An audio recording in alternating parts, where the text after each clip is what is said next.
Order of the Wauwatosa School Board. It's Monday, September 10th, 7:01 p.m. in the Administration Building Boardroom. We'll start this meeting with a moment of silence. Thank you, Mrs. Galante. Please, will you call the roll? Mrs. Fee? Here. Mr. Giroux?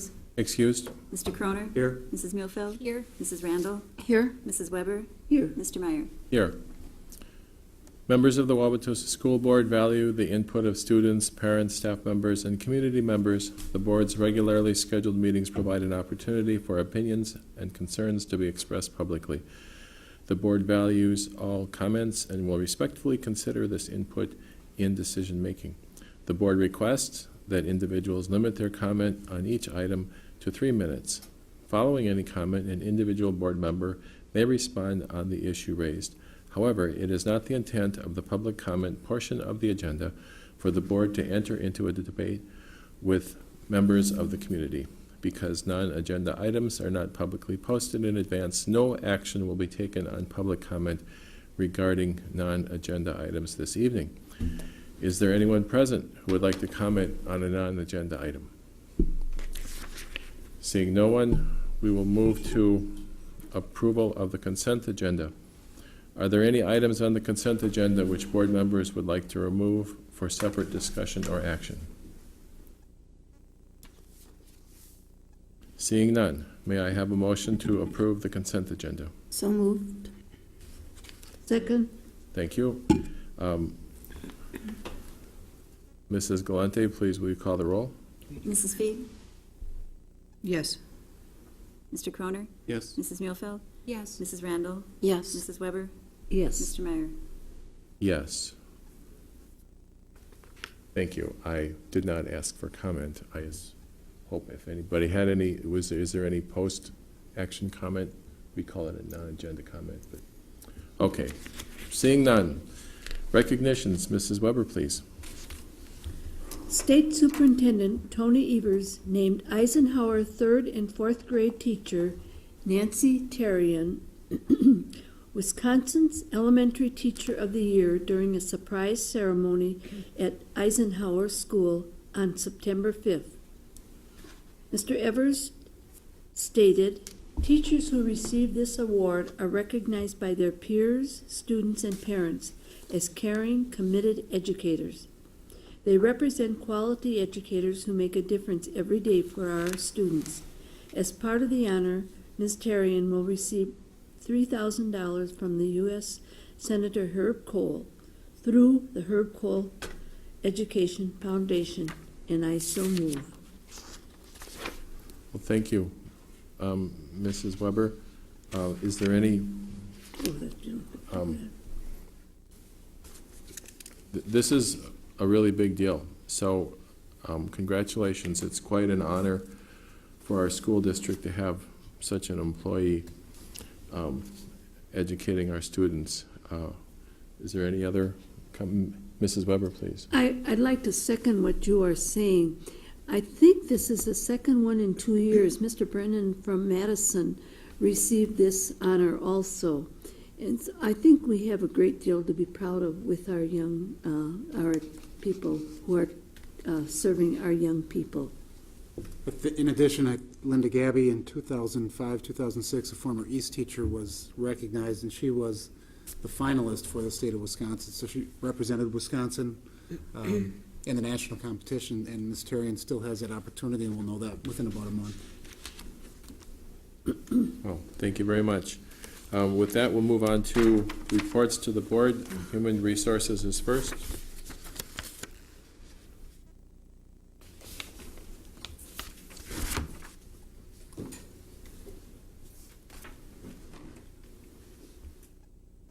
Thank you, Mr. Janin. Take it away. Yes, this evening, what you have in front of you is a proposed revision to the professional staff members' benefits policy, policy 3422A. The purpose of this revision is to add a new category of benefits to start outlining how teachers are going to be paid on a going forward basis. Specifically, an addition called supplemental pay, which you'll find towards the end of the policy. Because bargaining has changed and we're now bargaining over base wages and compensation for earning degrees and earning education outside of the scope of bargaining, we want to make sure that as a district we are recognizing the attainment of master's degrees and also National Board of Professional Teaching Standards credentials, which is something that was previously recognized in the collective bargaining agreement. And so we're recommending that those two things be incorporated, one by supplemental pay and one by stipend, and I think that it's worth briefly explaining those. A supplemental pay would be something that would be added on to a teacher's contract compensation year in and year out, and would become a kind of a permanent part of their annual salary on their signed contract. The National Board of Professional Teaching Standards was a stipend, and we recommend keeping that a stipend because it is a certification that expires. So it's a 10-year certification.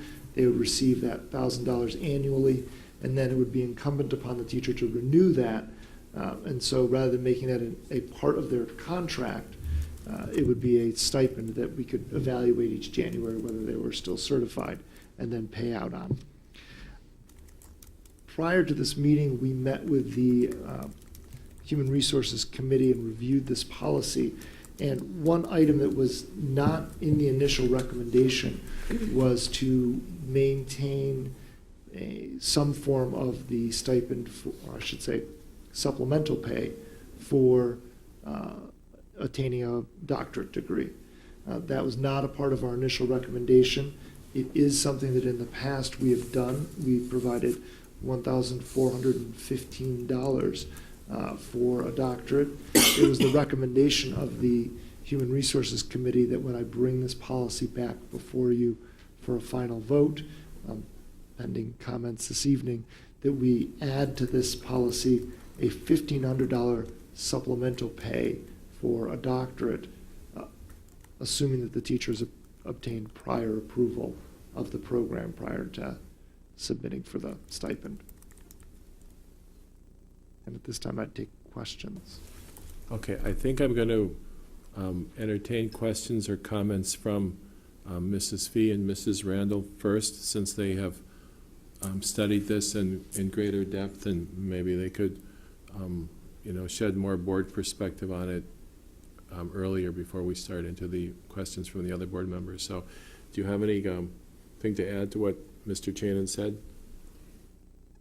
I guess the only thing I would add is that I believe that that addition of language, whether it's this language or modified language based on comment, is necessary, given that this can no longer be included. It is not a part of base wages, and so we have to have something in policy which details how we're going to accomplish rewarding people for their masters or providing supplemental or stipend pay based on accomplishments of the teachers, or we cannot do it. So I think that we do have to add some language.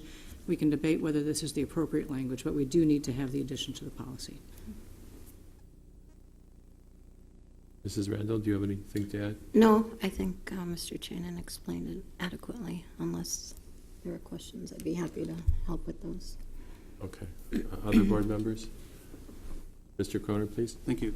I have a question about the necessity to ask for prior approval of a program that qualifies for the additional stipend, like a master's degree or a PhD. Is that different from before? Are there master's degrees that were earned previously that wouldn't qualify under the way this is written and going to be administered now? I think it would actually be relatively rare that it would not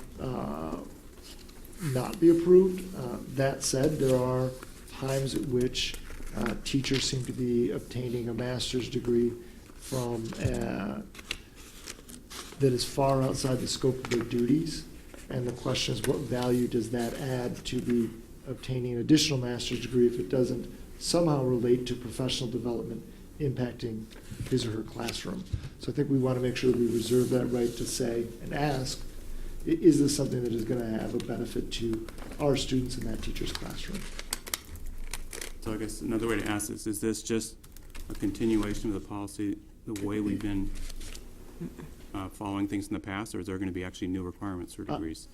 I would say that in the past, there was collective bargaining language that allowed it, but via past practice, that authority was seldom to never used.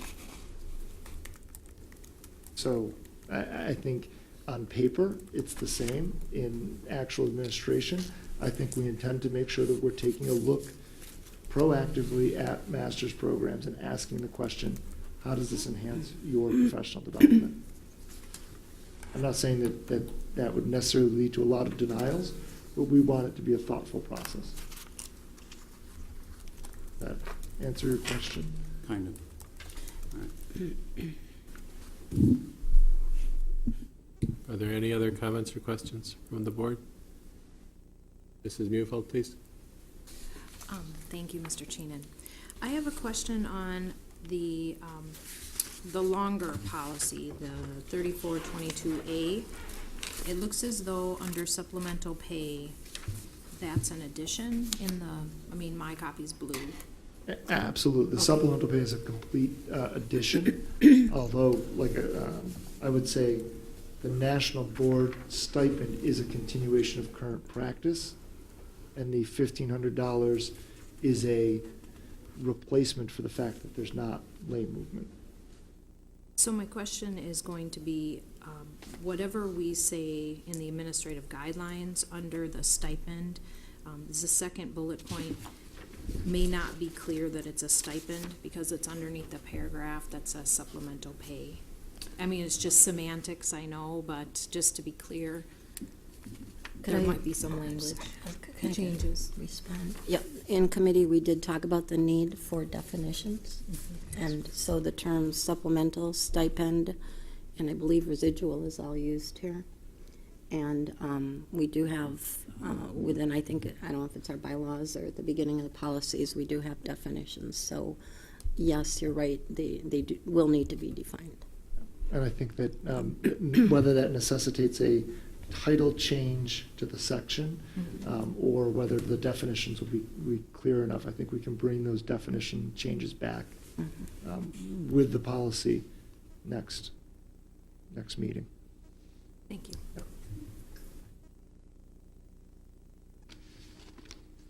I only have, I'm sorry. Oh, I'm Sharon. sorry. Well, I'll just weigh in. I know we didn't really weigh in on the doctorate, but I do think that we should provide some pay for someone achieving their doctorate. That's a very prestigious position for us, and it really does, I think, provide value to our students. But I have a question on that. So the scenario would be a person receives their master's, they have $1,500 per year. Then the person receives their doctorate, and that's plus $1,500 per year. So that's a total of $3,000 per year continuously for those degrees. That is the way I envision that, Yes. yes. Okay, I'll comment on the doctorate question. Probably, in my view, the substance of the doctorate program is more specialized than what would be directly relevant to the breadth of a high school course. However, the excellence of performance involved in and commitment involved in achieving that is an attitude that I think we should value, and an inspiration to the kids as well. And I think that there's a lot of value in having that here. And then a question, please, with respect to the master's enhancement to the pay.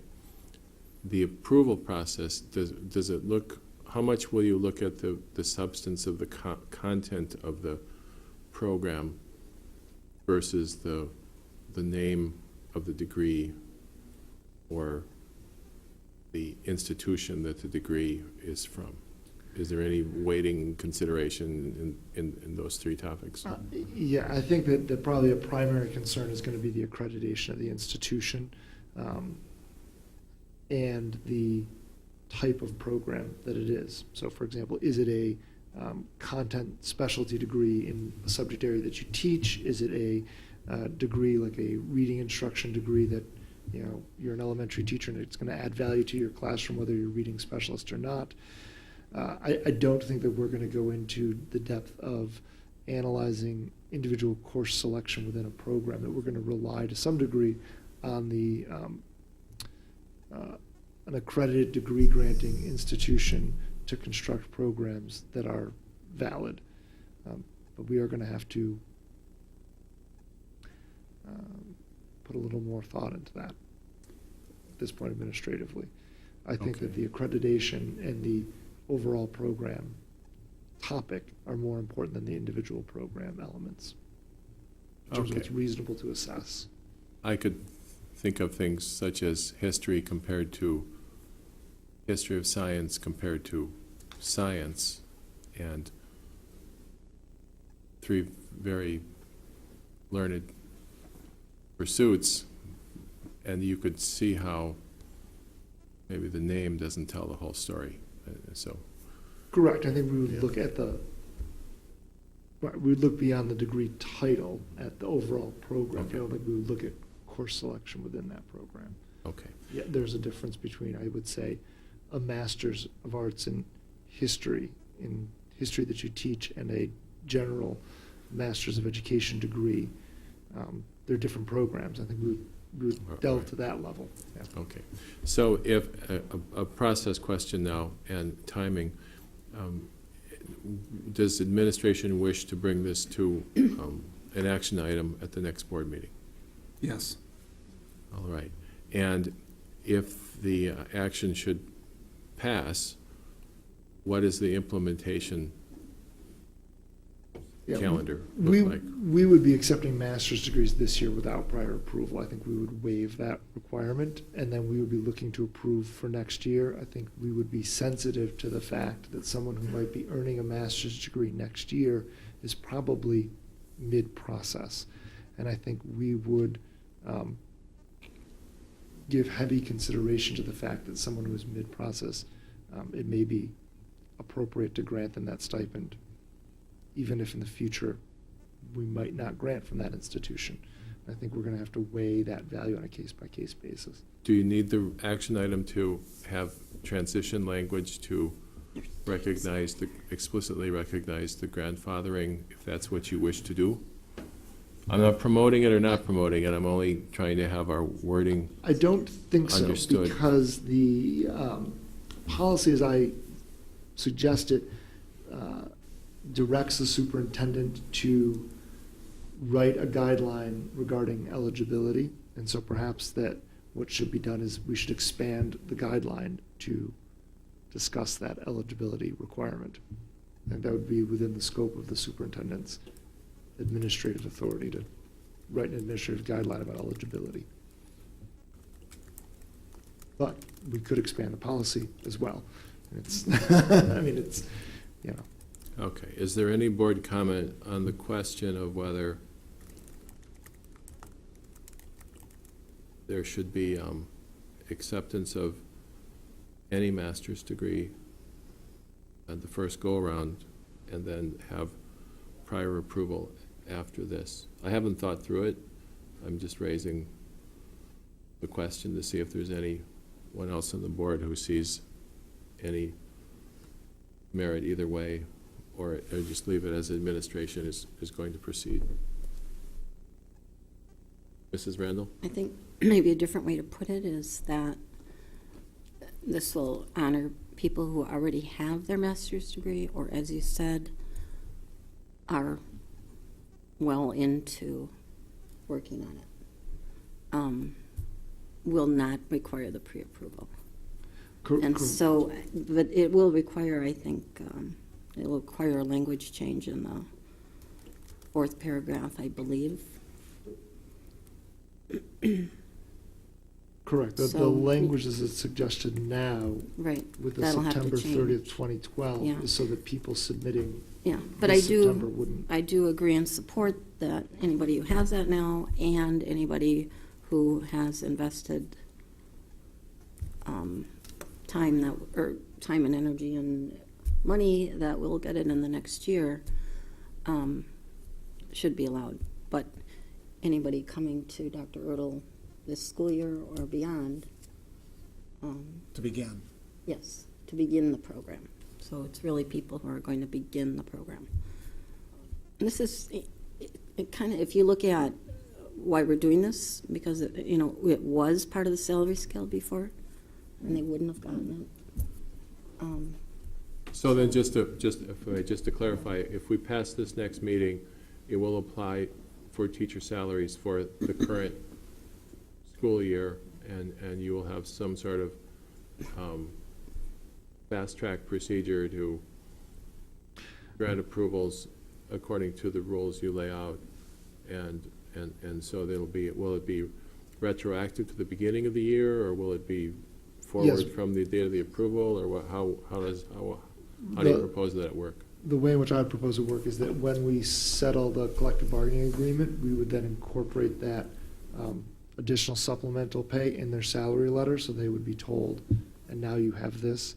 Once it's passed by the board, we would send out an email telling teachers that we're waiving our normal September 1st guideline, and if you did receive a master's and haven't turned it in, please do get us that transcript. I would note that most of these stipends that I think will be awarded this year, 12 of them were people who got their master's last year, and we've had 4 people already submit their transcripts this year. So there probably aren't that many people out there who qualify for the stipend who have not already submitted, because we do encourage and have been encouraging staff to send in their paperwork when they've completed it, provide us with their official transcripts, and they have been doing that. Okay, so just so we know what we're going to be voting on, if we pass this next time, the language will be put into the individual teacher contract after completion of the bargaining agreement, and the supplemental pay and the stipend will be retroactive to the beginning of this school year. So it won't be a prorated kind of thing where, if it'll be a full year, and if anybody who is eligible, if it does pass next meeting, they are actually earning that money right now. Correct. Okay. The one caveat is the stipend is never awarded until January. The $1,000 national board stipend.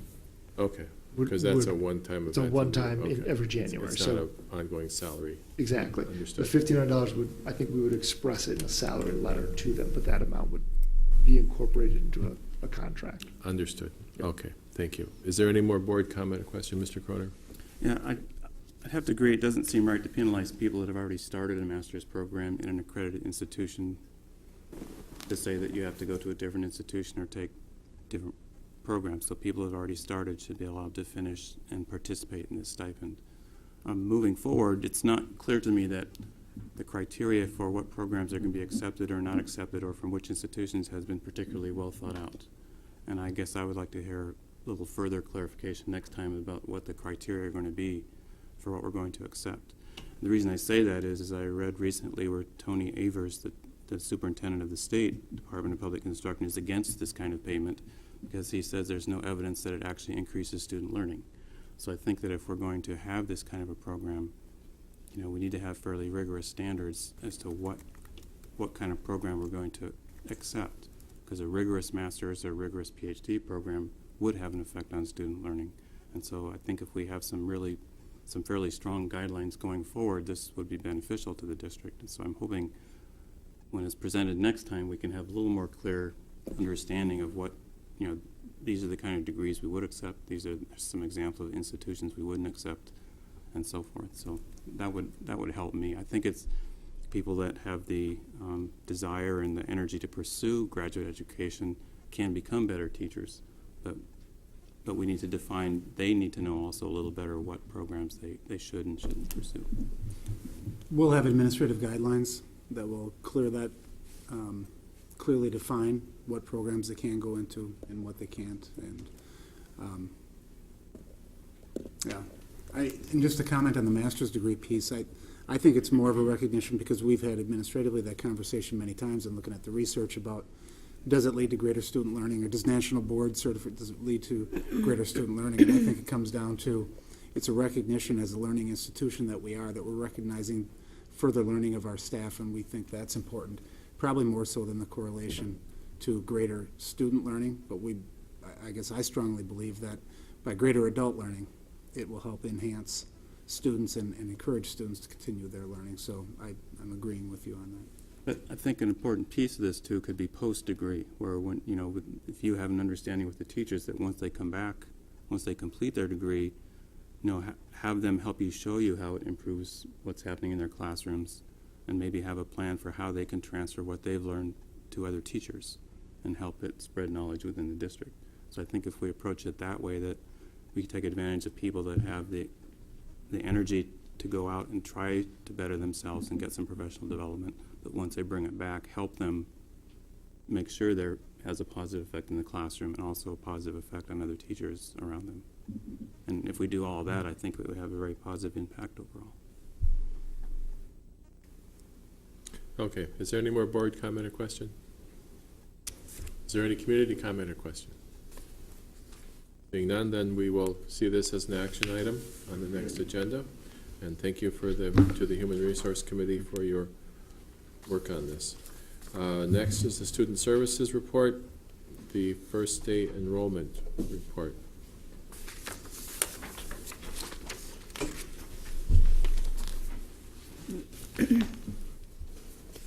Thank you, Mrs. Kwiatkowski. I will take responsibility for bringing us a very skinny down report here. I love it. Skinny Thank you, Mr. Myers. Well, we want to do focus, and this little grid tells a lot of story, and all of the other numbers are derived from this. For example, the number of open enrollment students is dependent on the number of resident students. And this grid tells quite a story. I don't want to steal your show, so go ahead. I just wanted to take ownership of the fact that this is all we have. Okay. I do appreciate it, Mr. Meyer. And again, I don't have much of a show other than this is, if you look at this top slide, the numbers that are included in the slide are just our resident enrollments, and we've pulled out the county ground because even though we count them as residents, they're not a part of those numbers. If you look at the 12-13 numbers, just note it's from the second day of enrollment. All the previous years are third Friday counts. So our numbers are still very much in flux.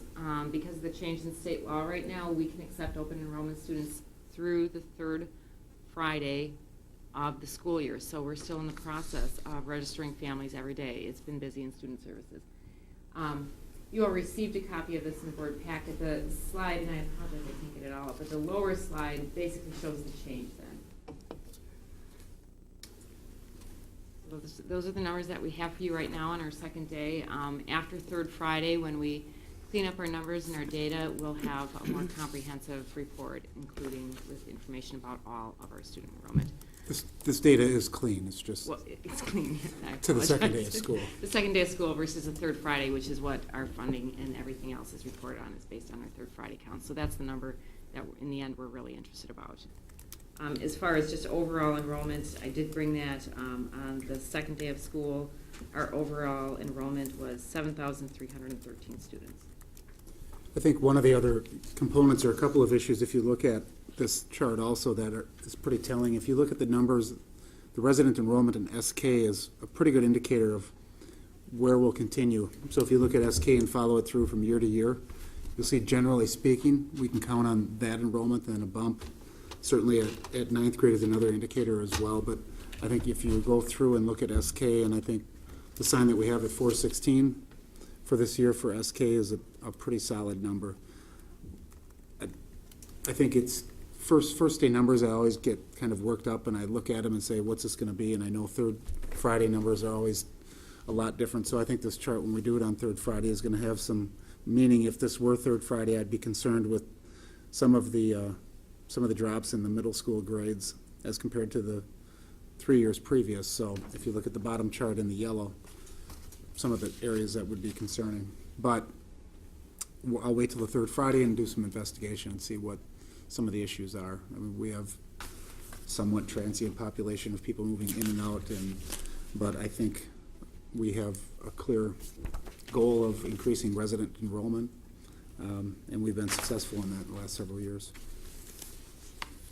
So to add to that, when I look at this, I look at three things. I look at the SK enrollment, because I fiddled with these numbers quite a bit over the years. That senior kindergarten enrollment tends to stay with us, as does the 9th grade resident enrollment. So if we see we're holding our SK enrollment numbers for residents, we're in good shape for years to come. And similarly with the 9th grade enrollment, that is quite high this year, highest since 04-05. And that's in the top graph. You can also see in the top graph that the number of residents that will graduate are 435, which is relatively low, which means we're not going to lose many this year relative to how many we're gaining. Now the bottom graph will show you, the chart, excuse me, it's not a graph. The grid will show you if people are leaving the district or coming into the district in all the other years. So you want to see black numbers and you don't want to see red numbers. So there's quite a few red numbers in 12-13, but that's just, as Dr. Ertl said, the first day enrollment, and it tends to be better on the third, later in the month. So to me, this looked positive. In fact, it looks strong. If those red numbers, some of those red numbers go away later on. So is there any board question or comment on this? Okay. Another question? Yes, Mr. Cronin. I guess this is in the slide presentation we were sent that you're not showing, but there are numbers in here that the first day total students of the district without a county, that we have a decrease of 79 students from last year overall. So from experience, does that number generally go up by the third? I mean, does that number decrease by third Friday, or would you expect us to still be down students overall? It's a guess. It's the second day of school, so it's not a solid number because we're still in the process of going through confirming enrollments. Typically, I believe it goes up, would be my guess. Okay.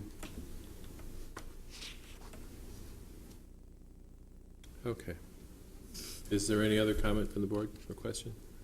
Any community comment? Seeing none, thank you, Ms. Kwiatkowski. Thank you, Mr. Mike. Move on to student learning.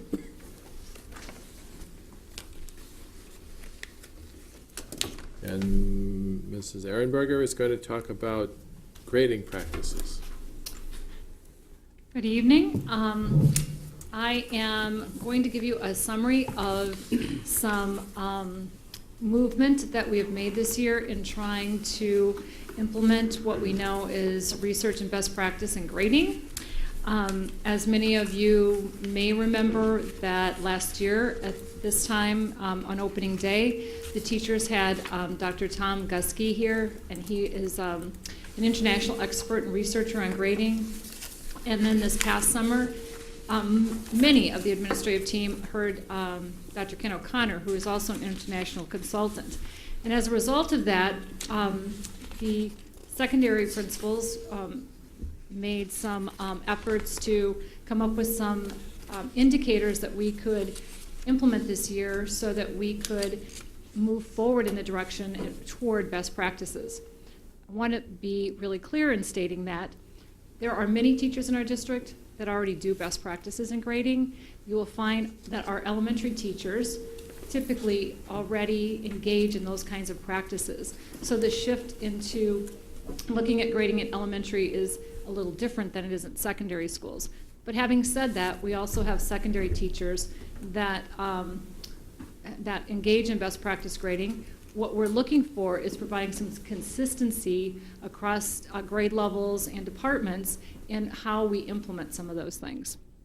So, having said that, the three main areas that were agreed upon this summer at the secondary level were that there would be no zeros, and there would be homework would count up to a maximum of 10%, and extra credit would be to extend learning, not to replace a learning that's not directly related to a benchmark, and that students would have multiple opportunities to learn and to be assessed. So, having said that, we also had some clarification on what the purpose of grading in Wauwatosa is. And the primary purpose of all grading is to give feedback to students and to parents about where their students are in relation to the benchmarks that we expect them to learn. So that's what effective grading does. So the other thing that we wanted to ensure that we include in our grading practices is that students are, that grades build confidence rather than punish students or lower their feelings of what and how they learn. With those two purposes in mind, that is what we built the three things that we were going to use to be indicators this year. So first of all, in looking at no zeros, what is meant by that is, first of all, we had to clarify and define what that looks like in Wauwatosa. So zeros, oftentimes, what happens with students that get zeros is they get averaged into their grade, and there's no opportunity to make those assignments up or those projects or whatever that might be. So by saying no zeros, our definition of that is that if a student chooses or is choosing or for whatever reason not turning in assignments on time or completing them, that instead of giving them a 0 and then moving on with no expectation that they make up that work, that instead that we don't let them off the hook that easy. Now, instead what we will do is give them an M for missing work, so parents will get an indicator that says there's an M, meaning the student did not turn it in, instead of putting a 0 in there. That M, then at quarter time or semester time, if the work is still not turned in, and if more work accumulates, the grade will go to an incomplete or an I grade, so that, again, parents have an indicator that says, we can't grade your child right now because they have not turned in the work that we need to be able to assess them as best we can. And the idea is that if we give students things to do so that they can meet the benchmarks, those things are essential to their learning. We have to expect that they complete them. And when students aren't given that expectation and they get a 0, some students are relieved because they don't have to do what's being asked of them to facilitate their learning. So by doing this, we're hoping to motivate our students to be able to have a chance to still turn things in and complete them versus giving them a 0 and letting them move on with a failing grade eventually. So I think so that's one thing. Next, the next thing is, homework. So with homework, we kind of have an assumption that all teachers grade the same and all teachers are practicing the same, practice grading in the same way, and that's not true. In our system, in traditional systems, it's highly likely that a student could have a teacher for the same subject.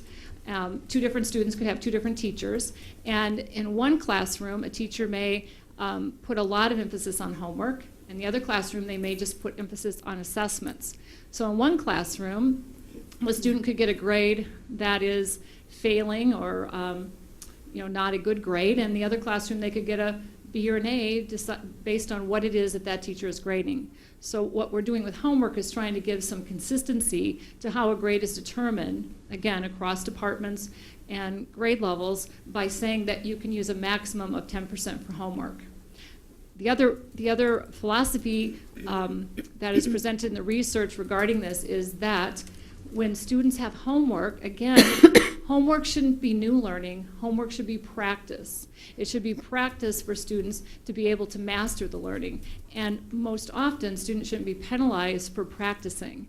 You know, we all have to have multiple opportunities to be able to achieve. And so we're asking that students are given that kind of formative practice before teachers then assess them. Now, there are some homework things like projects, labs. There could be other things directly related to learning that are that students will do at home and bring to school, and those things will continue to be graded based on, you know, the teacher's professional judgment as to what and how much that counts. But there are two kinds of homework. There's homework where kids are practicing things, and that kind of homework would only count for 10%. The other thing is work that students would bring home that is related to benchmark accomplishment that will be graded. Extra credit, what we said, like extra credit, we clarified, is an extension of learning for students. It is not a replacement for the learning that is supposed to take place. And for example, that giving students extra credit for bringing in school supplies, Kleenex, giving students extra credit for maybe doing some outside activity that is not related to the benchmarks that the students expected to learn, that is not the purpose of extra credit. We want to emphasize that students need to do the work that's required for them to master a benchmark, not to do things unrelated to that learning that then gets averaged into a grade. So that was the other thing. And then lastly, to give students multiple opportunities to learn. And this fits with the Response to Intervention Initiative that is in the state of Wisconsin. And it also fits with lots of research, and it is a best practice. And that means that when students do not make a benchmark, that they have opportunities as deemed by the teacher, but the teacher can make determinations if the class is struggling after giving an assessment that's summative that they would use for grading, that they may want to give the whole class an opportunity to learn and reassess. All reassessment comes with reteaching, you know, so that no student just takes another test because they want to raise their grade, but that there will be additional teaching or reteaching so that they are able to reassess and increase their performance. So we're asking teachers to look for different pathways and alternatives so that students can have multiple opportunities to be able to demonstrate their mastery of the material that's expected. The exception to this is that the end of course finals, final research paper, and any culminating projects would not be eligible for reassessment. So that's what was agreed upon and moved forward with as we began the school year. And we've done a lot of tweaking and clarification as questions have come up. It's difficult to anticipate everything that teachers might ask in relation to this or different scenarios. But most importantly, we have teachers talking about how they grade. And they're talking about how they grade with each other. And the outcome of that kinds of conversation is that we are more overt about those practices that really aren't beneficial to our students and their learning. So even if we didn't have three things in place, the conversations that it's generated have been learning experiences for our teachers as well. I think probably the biggest component to this shift, it goes along with what we've been trying to change in the culture of changing to one of where we focus on what we teach versus what students learn.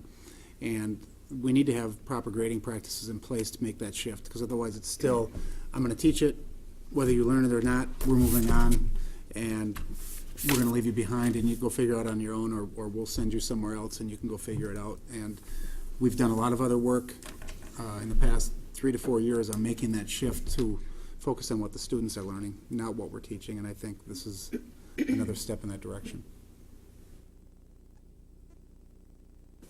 Is there any board comment or question? Mrs. Weber, please. And this is consistent at both high schools. It's the same, At both high schools and both middle schools. and every teacher will be following the same. Yeah, Yeah, that at direction. both middle schools and high schools, principals are going over this with their staff and helping them to clarify and to develop an understanding. And then teachers helping open houses next week at the high school. Principals are preparing teachers to make sure that they can have conversations with parents next week at open houses. One middle school's already had an open house where teachers spoke to some of this. And I think, is Longfellow's open house still? No, that's been passed, but It's there is passed, going to be an okay. opportunity, I believe, there's going to be plenty of opportunities for discussion. I think the thing to remember on this is for some people, it's a pretty big change in their mindset. For others, a lot of the teachers, their comments have been, we've been doing this, it's nice to see we're doing this consistently now. But I think there's a lot of communication and understanding that needs to take place to kind of change a culture. So it's not going to happen overnight with parents in the community, but we'll keep working on it. I should say that last year, the English department at East High School did a pilot study where they actually implemented many extensions of grading best practices, and they went so far as to provide, along with the report card, an additional report that separated out like effort and homework. They separated academic behaviors and reported on those and said, here's information about effort, here's information about homework, and then here's the achievement grade. It was very cumbersome because they were creating an additional report, but their feedback from parents was that parents really did appreciate getting that extra information. It had a lot more comments and a lot more information about what the students were learning. So some teachers have moved way further toward best practice than even these practices. Mrs. Randall? I'm sorry, you might have said this, but who did you work with initially to come up with the three? Actually, the secondary principals facilitated their, this was a conversation or they met 3 times this summer, and the secondary principals actually gave the recommendations to us and asked Dr. Ertl and I to support them in implementing the 3 things that we mentioned tonight. So and they've been tweaked since then, because as we've talked about them more and more, but it actually came through our secondary leadership asking for support in being able to implement some best practices. And they also had teachers from each of the schools involved in that as well. Do you anticipate using your building leadership teams to, like you do with other? I think our principals, some of them may have done that already, as they've talked about it and tried to work toward how they would present to staff and what that would look like. So I think some of them have already done that. Because it just, teachers, there's so many individual teachers, and And even with this, we know it's like, we know that we're trying to work towards something. We're Yeah. trying to move forward in helping to understand that we're teaching we have expectations of what students should learn, and we need indicators that they are learning that, and if they're not learning it, that they have opportunities to still learn it, that we don't take those opportunities away. But it's going to be a year where some people will be getting comfortable with it, and others will be like, I've been doing this all along. well, I do believe that is best practice, the things that you're describing. However, in the interim, is there an issue with competitive grading? Are kids going to be, given an A by one teacher and a C by another, that kind of thing? Actually, and does that matter? That practice probably goes on right now, but Well, what we're trying that's to do true. with this is to have that conversation be more collaborative, so that departments have the conversation about how much are we going to count homework, and we have an agreement on that. And we put the maximum of 10% on it. That was the recommendation from the principals that studied this. So that by having that conversation, they'll have more consistency than they've ever had before, where they might have all been teaching to the same standards and benchmarks, but how they assessed those benchmarks and how they reported a student's progress on them could have varied, depending on how much weight they gave to homework, or how much weight they gave to an assessment. Some teachers let kids have other chances and others didn't. So we're asking them to have conversations about how they can have that in common. All right, thanks. Mr. Croner, please. Thank you. I think anything we can do to make grading more consistent from teacher to teacher and more reflective of learning is a good thing, so I'm glad that this is moving forward. One thing that concerns me is, if I understood it correctly, is that it seems like you're expecting perfection, that if a student doesn't turn every assignment in, they won't get credit for that class. Is that what you're saying? No, I think that like the homework, and we actually have like a little, another document that provides more clarification to teachers. But for example, with homework, if a student turns in the homework, they can count up to 10%. They may or may not score that, like they would just turn it in. But what we're looking for is that a student, if they don't get it the first time, that they don't put that down as like the final grade in a grade book. Instead, they give students opportunities to learn it again and to have a chance to reassess. And if their second assessment shows that they've made progress, that they get credit for that. I understand that, but if Okay. they, let's say they say, I'm not going to do it again, you said that eventually turn into, is that incomplete for the course? Well, what happens is that it will be an incomplete up to 2 weeks after a grading period ends, and at the time that after 2 weeks, if they're showing no considerable progress or effort toward resurrecting or remediating that incomplete, then it will go to a failing grade. If a student, however, is showing effort and progress, but they need more time, then they can have that incomplete extended beyond the 2 weeks. But they have to have some evidence that they're trying to work to actually to take care of their incompletes. My only concern is this is a little divorced from the real world, and that if you have a class of 30 students and you're expecting that every single student is going to turn every single assignment in, and there aren't going to be any incompletes or zero Yeah. credits for that course, is pretty high expectations. I'm just wondering, what are you going Yeah. to do if 10 students in that class, an A student or a D student, are going to get no credit because they didn't turn in 2 assignments? Is that really how you're going to approach it? No, I don't think it's quite that. The actual homework, the idea with the homework is that it only counts for 10%, and that a student could choose not to turn any homework in, but 90% of their grade will still be based on their assessment. And that assessment would be either if they take an assessment and they don't do well, and the teacher recognizes that there's an opportunity for some reteaching and relearning, that they would be reassessed, and they'd still have an opportunity to get a better grade. But, so you could do no homework and still do really well on your assessments and still do well in the class. Or you could be a student that does your 10%, gets your 10% credit for homework, and maybe doesn't do as well in assessments, but you still have an opportunity to have the homework help your grade. Does that make sense? Yes, it makes up. I But the- received a notice yeah. from a teacher today about Yeah. grading in one of my children's classes, where it said, I thought that if you didn't turn an assignment in and didn't make it up, you would get an incomplete for the course. So is that? Oh, yeah. Now, if they don't turn it in Power School, it would go to like an M grade. I believe it's going to be an M is what we were looking at. The capability of our technology, it would be an M for like missing. But once they make it up, the teacher would go back and replace that with the grade. So it wouldn't default to an incomplete then. I understand that, Oh, but I'm okay. saying the Sorry. natural human nature is going to be there are going to be many, many students who just don't turn some assignments in. Yeah, They may have an well- A, they may have a D. So you're saying that under the new system, they're going to get 0 credit for that course. Well, normally, the difference is normally what teachers would give instead of that M was a 0. And then the 0 would get averaged in. So in the past, we used zeros to indicate that. Like to indicate a missing assignment, the teacher would put a 0 in. And then a 0 got averaged in, which very much skews performance. So what we're saying, instead of a 0 where the student can walk away and say, I'll take my 0, and it gets averaged in, and it greatly affects the grade, we're saying an M because we really want you to make that up. We don't want you to walk away from it and not do it.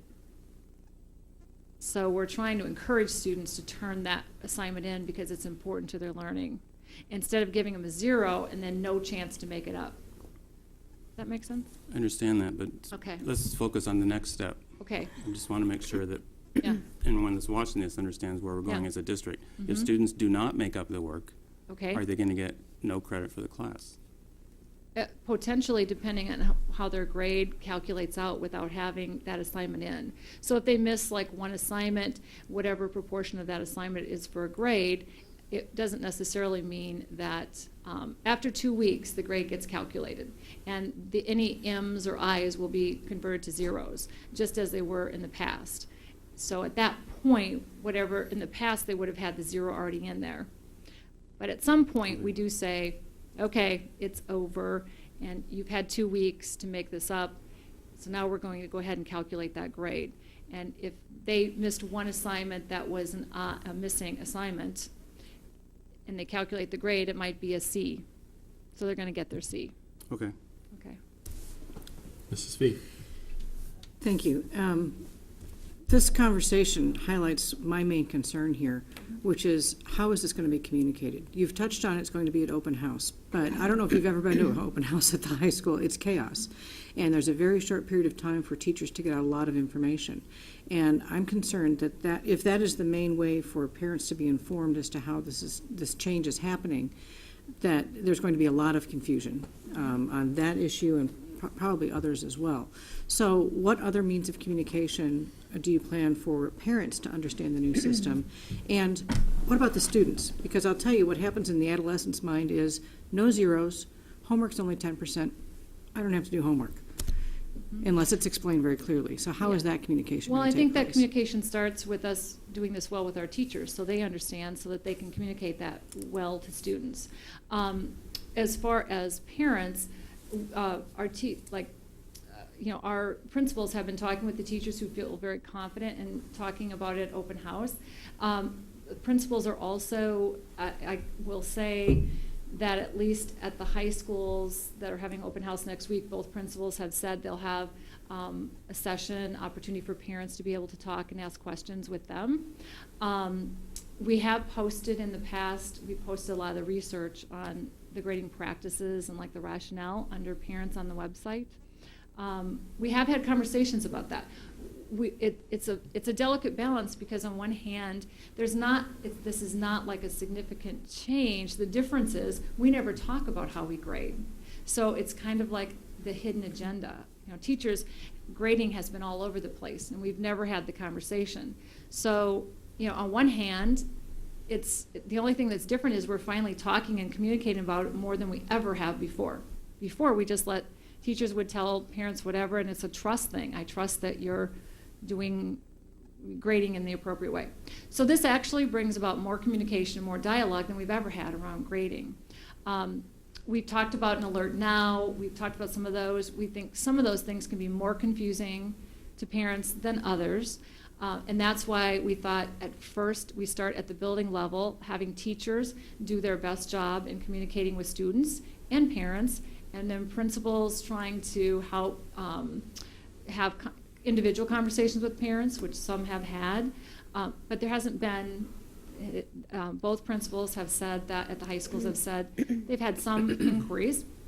And then they also offering the opportunity to talk about with parents at the open house night. Now, should we maybe have more conversation or could we? That's an ongoing dialogue. We just met last Friday to talk about that. And that's where we said, let's start with open houses. Let's see what kind of, how well that communication goes through and what kind of questions and things we have that are ongoing. Then we thought we'll talk about what we might need next.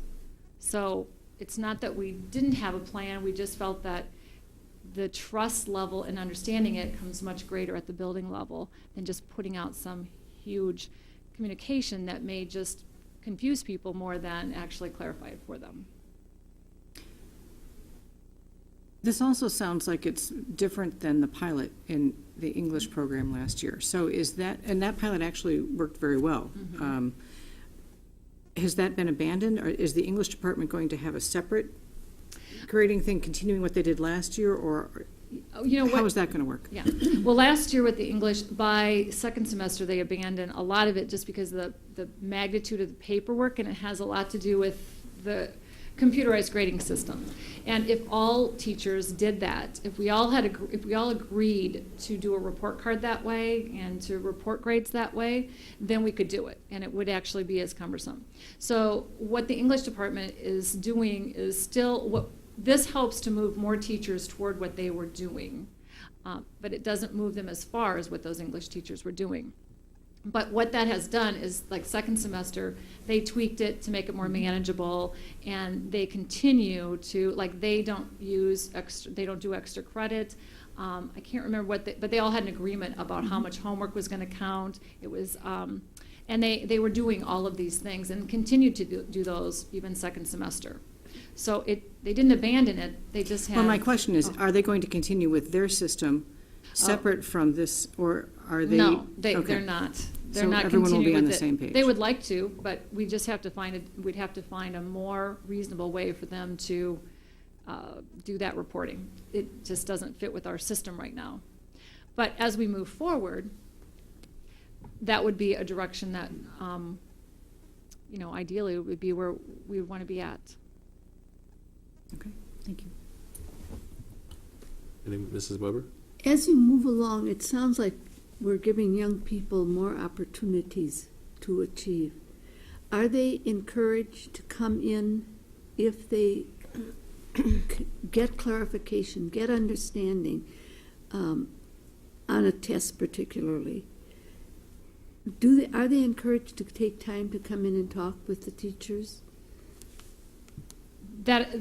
The purpose of this is for the teacher to give effective feedback to students about their learning and what they know and they don't know. And research is really clear that giving students feedback on their learning, telling them what they know and what they don't know instead of a grade, is much more highly effective than giving students a grade.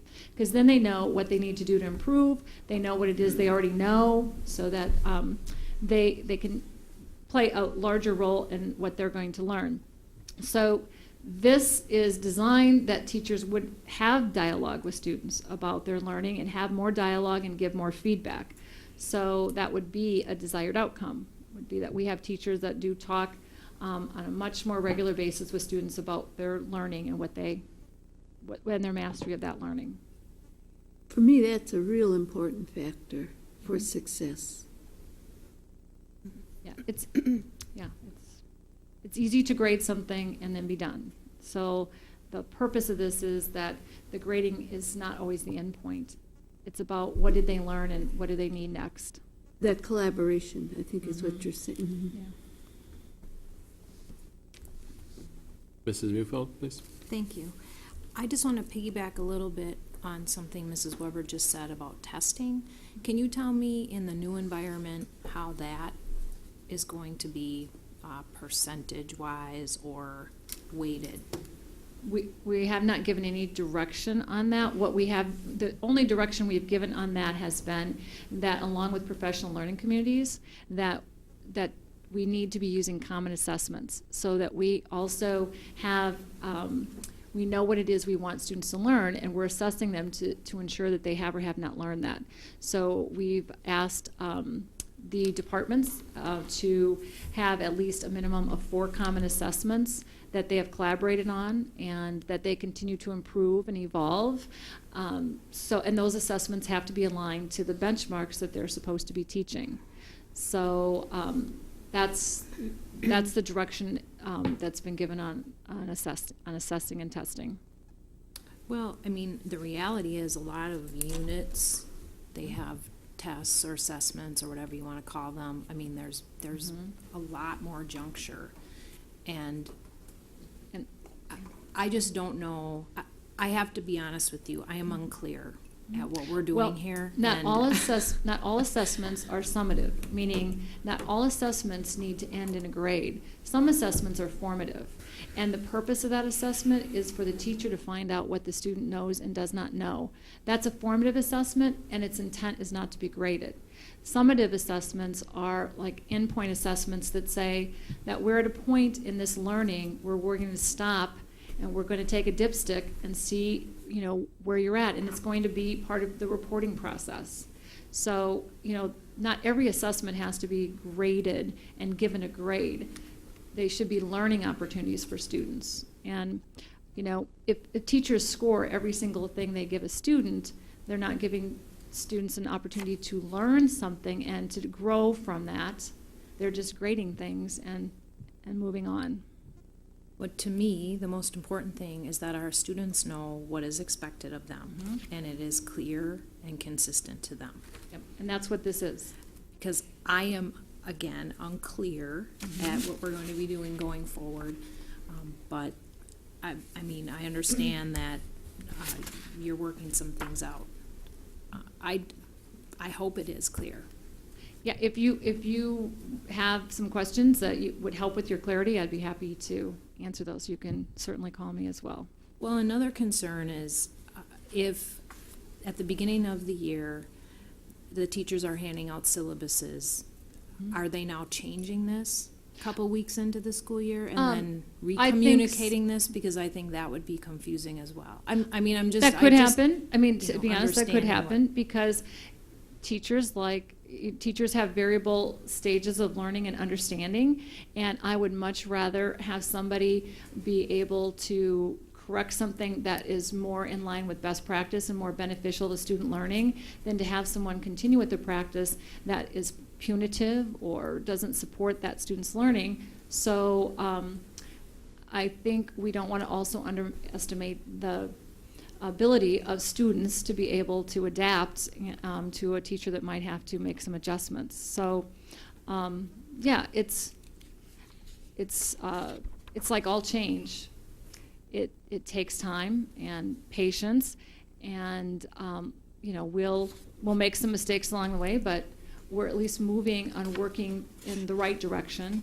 As in the past, what did you really know about how teachers graded? And they all graded very differently. So in the future, we're looking for that to have more consistency. Well, and that's what I'm getting from your presentation, so that part is clear to me. Yeah. However, the actual implementation of it. Yeah.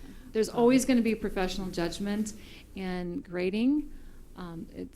There always has been, there always will be, but we want to minimize that in ways that we can. Okay, thank you. So Oh, yeah, you can go ahead. that's very good.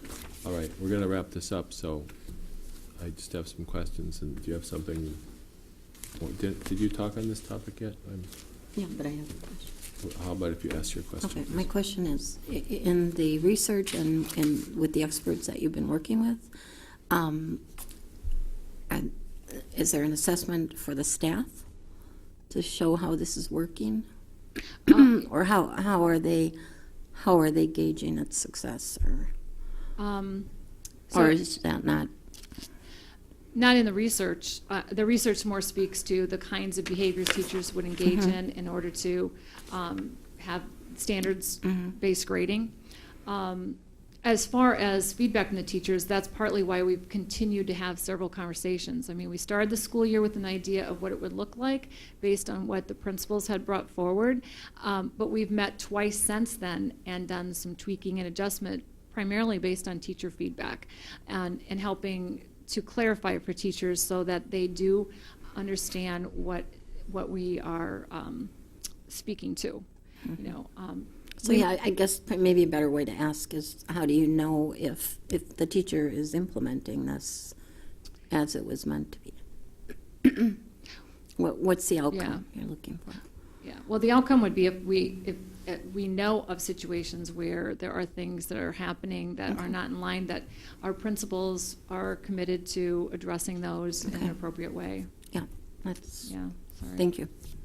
Okay. Thank you, Mr. Meyer. So, you're welcome. Is it 2 weeks to make it up after the due date, or 2 weeks after the end of the After term? the end of a grading period, so it'd be a quarter or a semester. Okay. All right, if I'm a student, well, first of all, what's my incentive if I'm a student? Because me and my pals gamed everything. Because they what? We gamed everything. We were really good. We did well, but Yeah. you're short on time, you Right. have a lot of extracurriculars going on. So what's my incentive for finishing on time? In the past, there was no incentive because we were happy to give you a 0 for the things you didn't turn in and average your grade and give you a grade at the end, even if things were missing, okay? No, what's my incentive to be on time? Oh, for that, well, deadlines still need to be adhered to, so teachers still have deadlines, and they need to have very firm deadlines. We've said that. But what's the student's incentive to be on time? The student's incentive to be on time is that they're going to have to make it up no matter what. So in the past, they would get their 0. So there is no evidence that shows that giving a student a 0 motivates them any more, motivates them at all. Okay, let's say I want a B.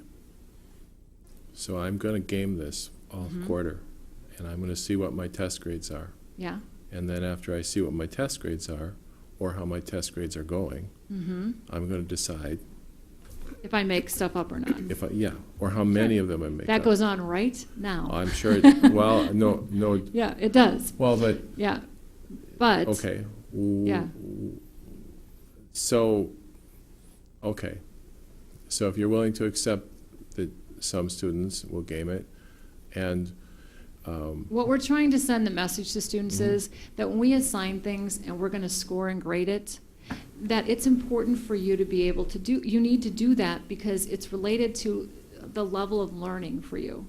It's, we're not giving you a grade just to give you a grade or an assignment to give you an assignment. We're giving you that assignment or we have that expectation because we want, it should enhance your learning. So we shouldn't be giving things that aren't meaningful to students so that, they're motivated to do them because they're connected to their learning. So okay. if you give kids things that don't motivate them, they may never do them, but if they're important to learning and they see that connection, it actually should make their grade better. Now, does this mean that the end of the school year really isn't the end of the school year, that the teachers will be held to provide? Right now, we allow an incomplete up to 2 weeks after the grading period ends. That's not a change. We actually have that now. The difference is that though there may be an incomplete instead of averaging all those zeros in. So we might have some kids that have incompletes that in the past, just had their grade calculated with a 0. So that could be the difference. The other thing is that if a student has extenuating circumstances or they are trying to make progress, some students learn at a different rate and still might be getting things in, that we can look to say, okay, you're showing progress, we're still going to help you to remediate that incomplete, instead of calculating their grade and having them potentially fail or have a very low grade. That's not reflective of what they know. That's just reflective of whether or not they turn something in.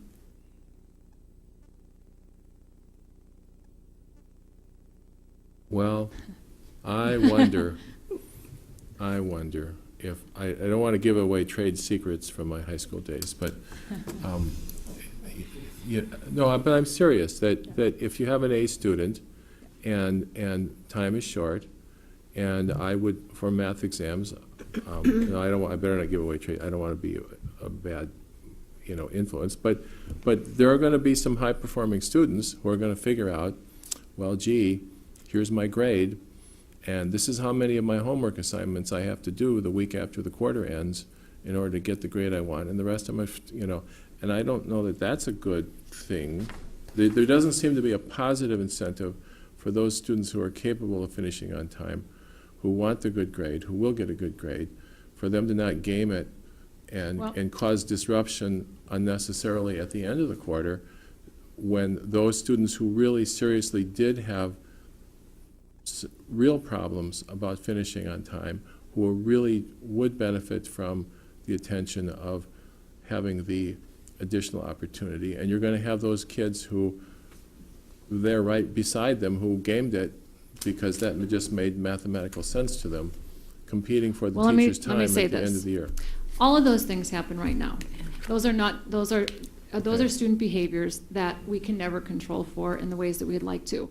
the model that we looked at for how to articulate these things is from 2006 from Montgomery County School District has been doing these practices since 2006. So they've had a chance to come up with, to troubleshoot and to be able to respond to many of the things that you're all thinking, you know. So we look to say, where's a school district that's been doing it for a while, Okay. so that we could look at some of the language that they use, so we can best give our teachers the best guidelines we can for it to be consistent.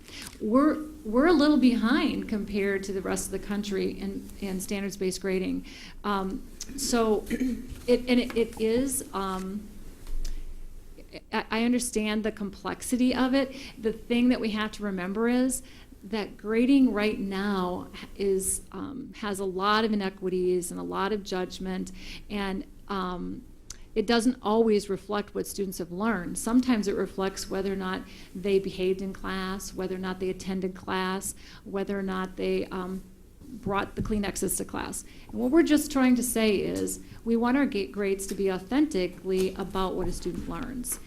And all the scenarios you're thinking of are the same kinds of things that teachers think of, but in reality and in practice, we have professionals that are educated to navigate those things. They navigate them now with little guidance.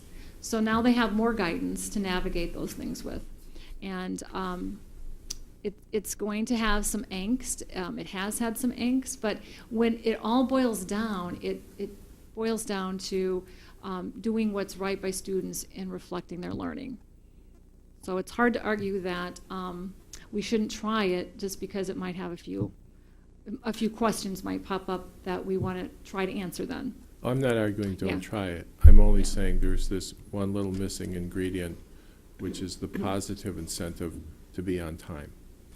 And it seems that all the other things I totally think are wonderful, but without that little incentive may save you as teaching professionals some angst at the end of the quarter with people who didn't have to be in that spot needing the teacher's bandwidth or time, because with no positive incentive, they played it the way they thought was The most most efficient. positive incentive that we could give a student is for it to be a meaningful, highly engaging activity that is directly linked to their learning. And then students will, we have a higher percentage of students that would want to do that.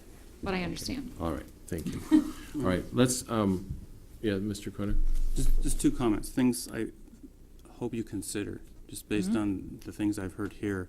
I think it would be wise to consider putting together a letter explaining the general outlines of what a teacher's grading system should look like in the classes where this is going to be taking place, and send that to every family in the district, so decides what's going to happen at the schools. Because I think there needs to be some general guidelines saying grading is changing this year, here's why, here's the general framework of what the grading is going to look like in your children's classes, so when they see Okay. the still life from the teachers, they know that it's following this framework. Okay. And the other thing I think you should consider is, rather than wait to hear if there's problems, have a better defined system in place for looking at implementation, whether it's just department chair conferring with each teacher, making sure that their grading system complies with the general guidelines or something. You need to be proactive to make sure that I think the teachers are all on the same page, Yeah. rather than wait till later to see if parents discover a problem. No, our principals have been proactive with the teachers, and there's meetings that have been ongoing, and even tomorrow morning, I know there's a meeting at one of the secondary schools. There was one this morning.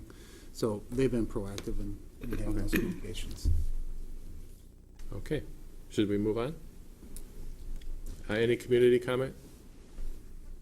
Seeing none, we'll now go to the superintendent's report.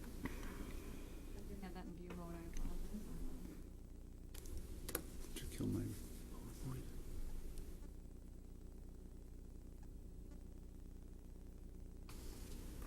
PowerPoint? Okay. I'm just going to report on a couple of different things that are occurring, and also another issue that the board needs to address and discuss. But there were some questions about the enrichment period, which is another somewhat of a change at the middle school. And we've taken the old schedule and some of the changes that have occurred with the addition of Spanish this year at sixth grade, and the addition of an additional reading period at the middle school. Currently, students now are assigned at the middle school 2 hours of English language arts, or 1 hour of English language arts and 1 hour of reading, depends how it's defined. And we're trying different strategies to improve our reading abilities for our kids in the middle school. Also, at the end of the day, similar to what we've had in the past, or somewhat similar, where we had home base or homeroom advisory, it's been called different things at different buildings, but a 30-minute period at the end of the day is what we have at Longfellow and Whitman this year. And the intention of looking at that is, I don't want to call it a pilot, but start looking at different ways of meeting the needs of kids, an intervention component, also an extension and enrichment component for students that are achieving and are doing well, so they have opportunities to try some things that maybe they haven't had the opportunity to in the past. I think the intention is in the future moving to an actual 8-period day where students will ultimately have those opportunities in different places. But I think the key component to it is it's an opportunity for those students that are struggling, where they can have their skills and their challenges met an additional 30 minutes, and also those students that are above and beyond have an opportunity to extend themselves as well. But there's also that component where for 3-week blocks they can try something, if you want to call it recreational or enrichment, that they'll have those opportunities as well. And it comes down, it's dependent upon what the teachers that are there at the end of the day, what they have for interest and availability to do for those enrichment courses. But we also have study halls that will be held during that time, and I think the key is that reteaching with ELA or math where students are struggling or just want some additional help.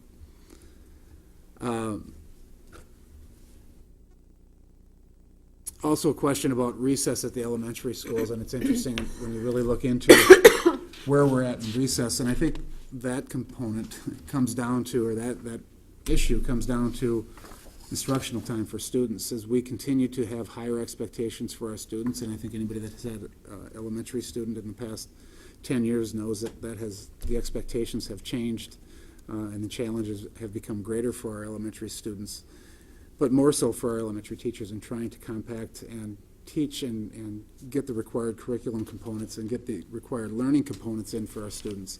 And it's not just, again, what they teach, it's the expectation that all students are being successful. We know there's a lot of research about play and a lot of research about supervised and unsupervised play for students, but I think there's a limit to the amount of time that we have during the day currently at our elementary schools. Jefferson, the reason this issue came up, Jefferson had decided that they are not going to have a scheduled morning recess, mid-morning recess. They basically came in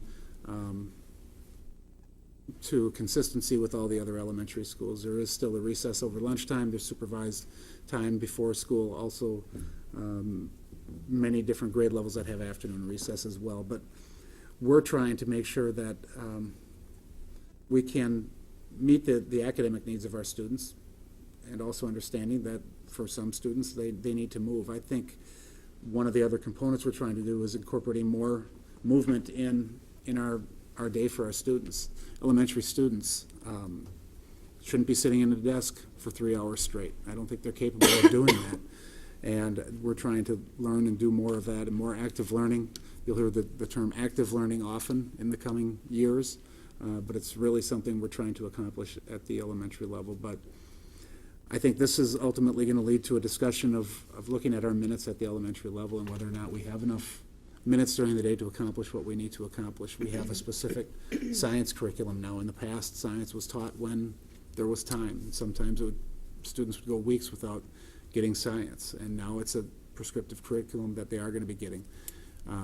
And social studies is another one that was included last year. So we are getting much more prescriptive about what we want our students to know and be able to do and how we need to accomplish it, and it takes time, and that's part of the challenge. Also, a lot of other schools are converting their physical education, eliminating their physical education to specialists and other specialist areas. We have not done that. Our students are still getting physical education 3 times a week with a professional educator that is trained in physical education. It's in many schools and many districts, it's being left up to the classroom teacher to find time, similar to what has been done in the past with maybe science and social studies. So that gets left behind. So we've had that commitment in our district to continue with our Phi Ed instruction. So there are components that the students are getting that as well. Could we pause and Sure. take board question or comment on the topics you presented so far? Is there any question from the board? Yeah, Mrs. Randall? On the enrichment, did you say there is a 30-minute period at the end of the day right now? Yes, at both schools, Whitman and Longfellow. Okay, and then these other things that are listed are options for how that time is used? Correct. Correct. Okay, I just want to make sure. So all kids are included in that? Yes. Okay, that was all. I think that was all. Thank you. Mrs. Speak? Thank you. My question, again, has to do with communication. Perhaps it's because I have a middle school student, but I've received a number of questions about this. And I know that at Longfellow, communication was sent out to parents, but there is a great deal of confusion. And I think that we do need to do a better job of communicating what exactly this 8th period is and what it's going to be used for. And I would note that there has been no information about enrichment for higher achieving students other than the opportunity for a study hall that's come out to parents at this time. So I think that we just need to have better communication so that there is less confusion about what's going on, because there is some consternation on the part of parents as to what this period is for. I know in the communication that did go out to parents, it was, there was a statement about allowing high performing, but There was I'm actually looking at it right now. It's in the purpose, but it doesn't, included in the choices is study hall and high interest activity. So, again, I know this is a fluid thing. It's something new and it's developing, but I would encourage more complete communication to parents. Mrs. Mufeld? How is the effectiveness being monitored the effectiveness of, this additional 30 minutes? at the end of the year, we will do parent surveys and student surveys to determine whether or not they felt it was successful, and also monitor the students that have had academic interventions, whether or not they've met or increased their goals. So it gives more information to the professional learning when they're meeting the teachers at the building level, and It also certainly at the should if they're, district level? right, if they're Okay. looking at, ultimately, a decision has to be made for the following year, whether we want to include something like this into a schedule. So we need some data that's gonna say whether or not this is an effective use of time. Can we validate 30 minutes of time to use toward intervention? And maybe it's not. I don't think it's gonna look identical to what it is this year. If it does, it means we're not learning as an organization. So we do need to assess it, and I think those are some of the ways that we'll try to assess it. But certainly the PLCs should be using that time and assigning students during that time as well for those reasons. Mr. Cronin? I think we certainly have many more struggling students whose needs we have not been able to meet in the past, so I'm really excited to see this approach at the middle school. But I also want to just underscore the importance of using this as a time for innovation, since there'll be a number of different classes where teachers can try different things with struggling students, and to really put into place a good system for monitoring what's successful and what isn't. I just think this could have the biggest impact of almost anything we do in the district, is try to rescue middle school students who are struggling. So I think if we can try a number of different programs, monitor them accurately, and find out which kids are the most successful in which programs, and then continue with those, that's going to be a real big benefit for the district moving forward. Any other board comment or question? Any community comment or question on the superintendent's items to this point? Okay, well, thank you. Dr. Earl, please continue. I said in the spring when the discussion came up regarding paying off the chargeback from the Wheaton Franciscan lawsuit and the settlement of that I would bring back several different options and ask the board to have that discussion in the direction they want to go. I put 4 different options. Obviously, there's a lot more different options. Those are the ones that I'm bringing forward for your consideration. And I think there's, I'll just walk through them. The first one is do nothing to recoup the $2.053 million that was paid out of fund balance to pay off that debt. And that would put us in a situation that we're not sure of. I think our financial situation right now is solid. My concern is not for this year or even next year possibly, but it's the unknown that we're operating in, that we don't know what's going to happen 5 years. We don't know what the district is going to be like 10 years down the road. I think one of the strongest points of our school district over time has been the financial management of the district and the approach the district has taken to keep us in a positive situation. And I think that should be taken into consideration as you look at that amount of money that is a possibility. The other option, or one of the options, is levy the total amount this year. That's going to be a roughly 4% levy increase. The next option, levy over 5 years or possibly levy over 10 years. One of the reasons to levy for this money, whether it's over 1 year, 5 years, 10 years, is really looking at risk management. When we took that money and paid that out, in my opinion, we put ourselves more at risk than we were prior to it. And you can argue whether or not we're at a financial risk right now, but I think we're a catastrophe, a very difficult situation away from having to short-term borrow. I can't say we need to short-term borrow now, next year, the year after, but I think that's been the stronghold of our district, is to ensure that we don't get to a situation where we end up short-term borrowing. And I mean, John could probably speak to it and say we might not have to short-term borrow for the next 5 years if we don't do that, but we don't know. In the past has been a state law that has prescribed the amount of revenue that would be increasing per student. It was $250 one year, the next year it was $260, $265, $274, and it kept going up. And now we don't have any state law that tells us what's going to happen with our funding in the schools. And I think we need to protect ourselves as a school district. Ultimately, it's a decision for the board to make, but I think there's a lot of considerations to be taken in, and not necessarily the hard part is looking right now, but looking 5 and 10 years down the road. What's the financial picture going to be like for the school district, and where do we want to be?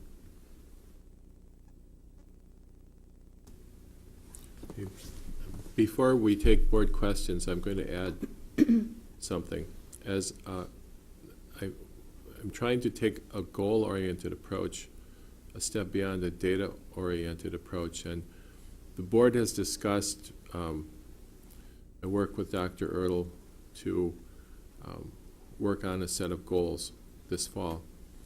And I had conceived of 3 policy goals for the financial area.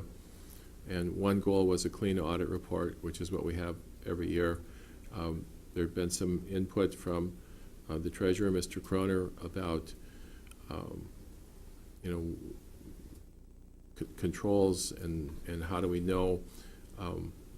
So the second goal would be and to have a clean review of internal controls, which is sort of a standard additional add-in you can get from your auditor. And then the third goal I was going to propose is to restate what has been sort of a board value from long before my 8 years on the board, that we do not short-term borrow. So those would be the 3 financial goals at a policy level I would propose. And if we don't act on one of these levy proposals, or if we don't have some sort of compensating cuts, I don't think I can propose a goal of don't short-term borrow, because I don't think it's fair to the business manager to give him that goal when we've not replenished this $2 million that was part of the risk fund, so to speak. So it is meaningful to our financial approach what we decide to do with respect to this question, that I will only come to you as a proposal, and the board, of course, can do what it wants, but I will have 2 goals unless we act on one of these replenishment or cut options. Cut is not an option presented here, but it's, of course, always an option, theoretically. So I'll lay that out as how this has affected my thinking with respect to policy level financial goals for the district. So with that, I'll open it up to, is there any question or comment from the board? Mrs. Weber, please. I will continue to work strongly that we do not do any short-term borrowing. I have a great deal of respect the way Mr. Mack presents our financial picture. We have been in a healthy situation. It's been tough, yes, but he has worked this out. And we can proudly say we still have the triple bond rating. That's to our advantage. I think we have to look at a levy, whether it's a 5 or 10 year, but I think the debt is there, and I think we have to look at that and continue in the manner which we have valued in Wauwatosa.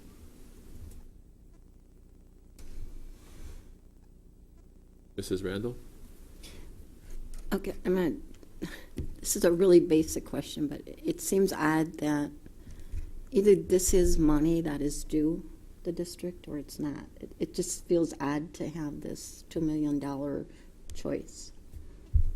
Do nothing or get it back. Do you know what I'm saying? And I understand how it happened. It's still a very odd concept to me. So did we get that much money?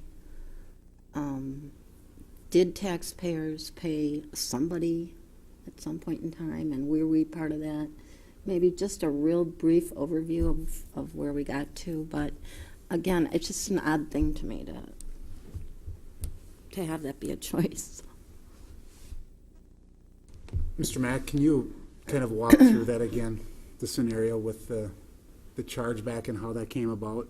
Just real basic, please.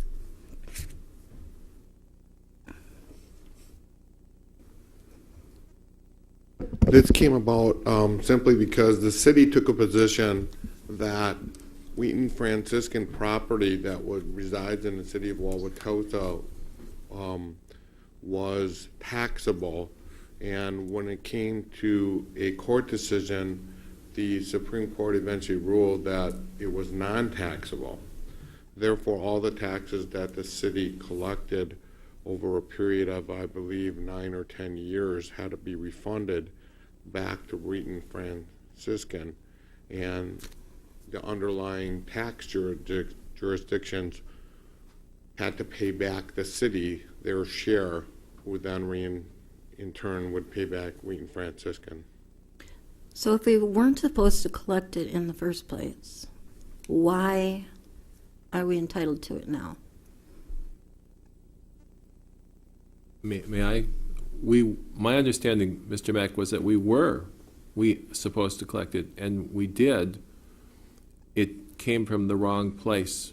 So the Wheaton Franciscan check that was written that eventually came to us would have been spread out over everyone else for the number of years. Over the, let's say it was 10 years that we always put our levy in for what we needed.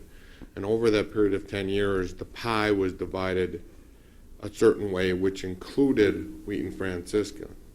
And that piece should not have been in there. That means everybody else on the property tax rolls would have paid a little bit more over those 10 years, whether it be at $1, $10, or $500, depending on what type of business or homeowner you were talking about.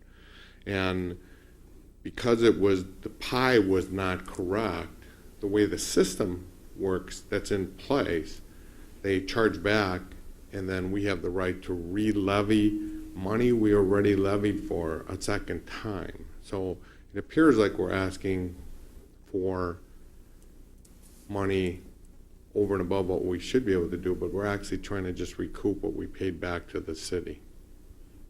And what was the city's approach to this event? Was they borrowed, and will they re-levy over a period of time, or how did they approach it? My understanding what the city is going to do is the city charge back the district, or the school district, and the county, and the MATC board, and I believe the county and MATC will levy whatever amount their chargeback is in calendar year 2013. The city itself, I'm not positive, but I believe they are not going to re-levy, but are going to take the money, they borrowed money to pay back their portion, and when the large TIF closes in 2015, they're going to use that money, the expected distribution from TIF, to pay off their loan. So they will still end up with less, the city. Say that again? The city will end up with less than originally conceived of. Right, the city, Even because with that the procedure. TIF money Yeah. would have been given to us and the city and the county and METC no matter what. So what, instead of levying, they're just not going to levy for the money. That's what I believe the city is going to do, and use the TIF money to pay off their loan.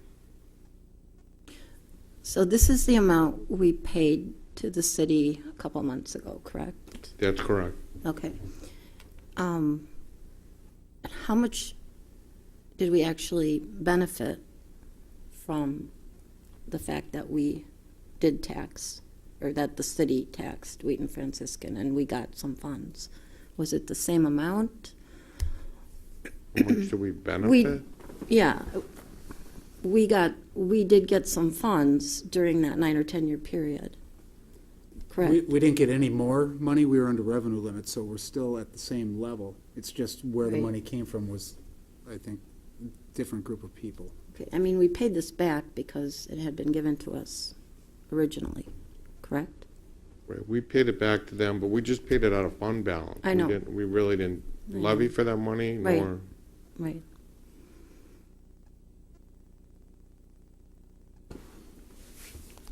The way I look at this is that, well, we had a crisis where we needed to come up with $2 million. And Mr. Mack comes along and says, well, board, I can write a check for $2 million, and we'll just keep going right along our way. And a fair question from the public could be, well, why were you sitting there with an extra $2 million? How can you just write a $2 million check and it doesn't hurt? Shouldn't all the money you have be for a purpose? Explain this, please.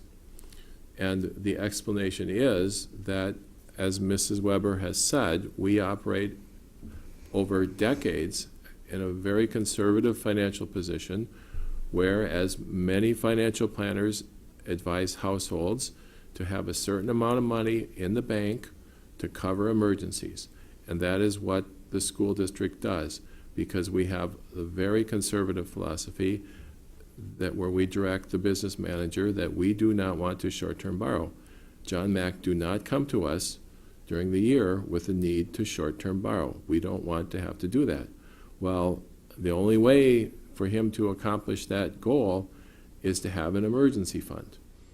If he didn't have the emergency fund, when this $2 million bill came up, we would have short-term borrowed. That would have been our only choice. Is that correct? If we didn't have fund balance and all of a sudden we have to write a check to someone for $2 million, what would our choices have been?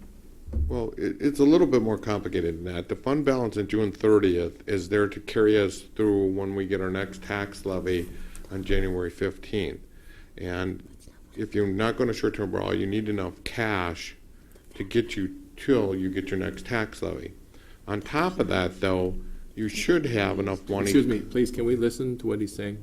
Okay. On top of that, so that would just be your basic, not short-term borrow, but on top of that, we have, like, the district is self-funded for health insurance, and the deposits for that should be backed by cash. We should have cash for that.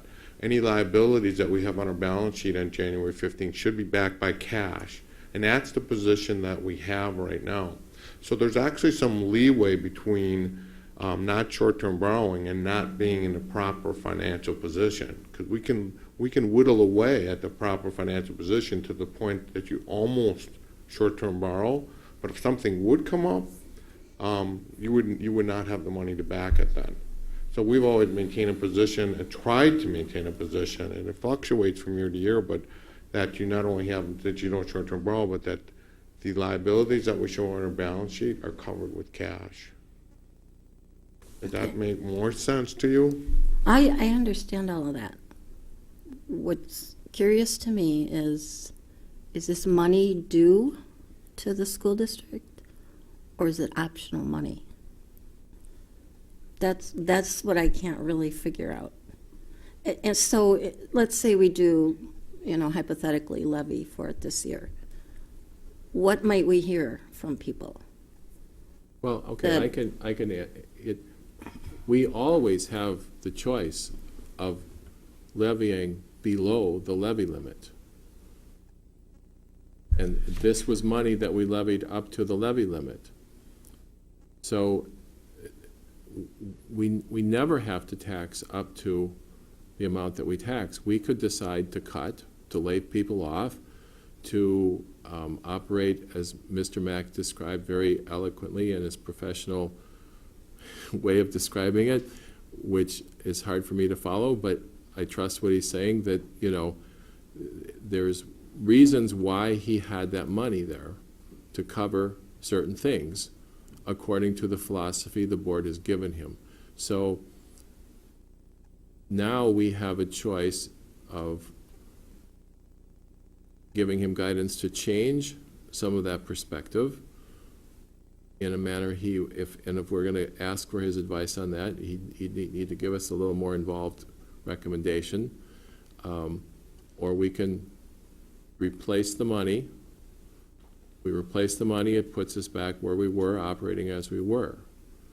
And then there's a third option, we can take a different approach to what we spend to reflect that this money won't be there. Because either he changes how he operates, or we replace the money, or we cut something. Can we cut something so he could keep operating the way he's been operating and still be in the same cash position? Is that the three choices? Yeah. Okay. Yeah, and I think looking at the last point that Dr. Ertl put on there, we don't know what's going to happen in the future regarding the funding of schools, how much we're going to get to spend under the revenue limit. And if you do have that extra $2 million, it gives more flexibility to the school board for if we implement some type of new teacher pay system because if the revenue cap doesn't go up, it's going to be hard to give anything more to staff. For curriculum type decision, new textbooks or textbook type things, new programs that you want to put in. Because otherwise what you end up doing is you're basically going to have to cut in lieu of doing those things, or basically saying to staff that you can't afford a new pay system with incentives, even in the short term. In the long term, it's going to be controlled by the revenue cap, but having that $2 million would give you more flexibility over the next 5, 6, 7, 8 years. Okay, I'm going to try this one more time in public, and then I'll come visit you. Can we go to Mr. Croner first? Well, no, Because he hasn't had a go-around yet. I know, but you've been answering the questions I've been Okay. asking John. But and I- Mr. Croner hasn't I can had a ask- shot yet. Okay. Let's let him have a shot, and then we'll come back. I want to ask your questions. I think I know what Mary Jo is getting at. Is it correct to say that if we had not received that money from the city, we would have raised our levy over that same time period the amount of $2.053 million? We would have gotten the money anyway. It just would have come from a different source. We already raised our levy for that $2 million. We already did. It was reflected in our tax rates. It was reflected in our tax levy. That's the weird thing, if you want to say ironic thing about the way this whole system works, is you're going to levy for it twice. You're going to show it twice Thank in you. your tax rate, twice in your tax levy, which is normally it's not that large. We do it every single year, but it's normally maybe $35,000, which is not very much, but this is a very unusual case. I think it is the largest in state history for a chargeback levy. Okay, but now, Mrs. Randall, did Mr. Croner ask your question? I'll meet with John. I'm still confused about the back and Okay. forth. All right. Well, if We you think it'll the help city the rest of us, collected then it, keep we going, levied, you it know. went back. we, I believe, made a choice whether or not we were going to pay the city back, and now we have another choice, so. Well, we actually didn't have a choice on paying the city back. We had to pay them back. Okay, I'll make an appointment to sit down with you. Mrs. Thank you. Newfeld, please. So I have a question, John, for you on the TIF. And we had a meeting, we discussed a little bit about the TIF. Is that still a viable option to Well, avoid this? Yes, it is. I mean, the TIF money in 2015, which is 3 years down the road, is going to be about at the $2 million level expected right now. But we would have received that money anyway. So that's the question the board has to weigh, because you would have gotten, if this wouldn't have happened, you would have still received the TIF disbursement in 2015, no matter what. So the question is, do you say, well, we're going to get that money anyway, but we're not going to do this now because that money basically is going to replace it? Or do you say, well, we were going to get that, we do have a right to this $2 million that we had to pay back? And so you would have basically had that money coming no matter what. It's not mutually exclusive from this, I guess, which would say, or it is mutually exclusive. I don't know which way you want to say it, but Okay, can you just clarify for us which way we're gonna say it? So, I It's don't. mutually exclusive. well, Okay. the money from the TIF you were going to get no matter what. You were going to get that in 2015, even had this not happened. And why would we get that? Because it's money that, when a TIF dissolves, it's money that's collected by the city for the improvement that they have left over, and they give it back to the underlying tax jurisdictions. So the city's already borrowed the money that will pay out in 2015, and the school districts It's an is included. yeah, it's an estimated amount. It's not firm until we get the closer you get to the date, the more firm it gets, because the city is paying, I believe, debt off that it took out for the loans for that tax incremental district, and then whatever they have in balance gets paid back to the underlying jurisdictions, and it's a big TIF. Well, is there the possibility we wouldn't receive? Are you saying there's the possibility we wouldn't receive that amount in 2015? From everything that I understand from the city, we will receive close to that amount. There's nothing guaranteed, but the way I understand it is that because the city actually based their finances on it to pay off. So, or not pay off, but closure. So when they took out the debt for their portion of this, they're going to, I believe, pay off their debt with the money from the TIF closure money. Okay. I still don't know what I would like to do. Even, no, I don't think, I'm sorry, Mrs. Fee, did you have something? Oh, go ahead, please. First, I guess my question, before I decide what I want to say, is what is the goal of this topic tonight? Are you looking to give direction? Or are we just having a general conversation, just so I won't make comments if they're not appropriate for whatever we're trying to do? The goal is to come to some understanding of the situation. And we have, I've mentioned in a couple of board meetings earlier in the past few months that this decision is coming. And I believe that the board needs to own this decision. I believe it's a fundamental policy decision related to taxation and spending, and that we should call the roll on what we're directing administration to do as far as how to handle this, whether we want to change our cash position and therefore change our risk management approach and our risk of short-term borrowing, one option.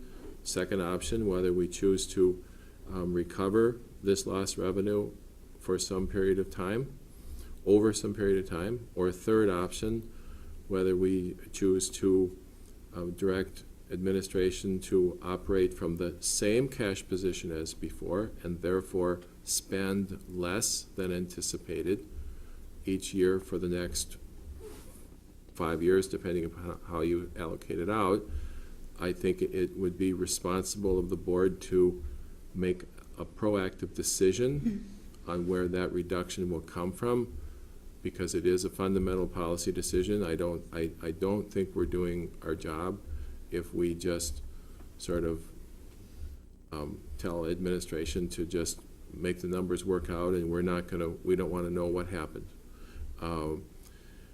Or we can do some combination of this. We could, you can imagine all the different variations you could do for a combination.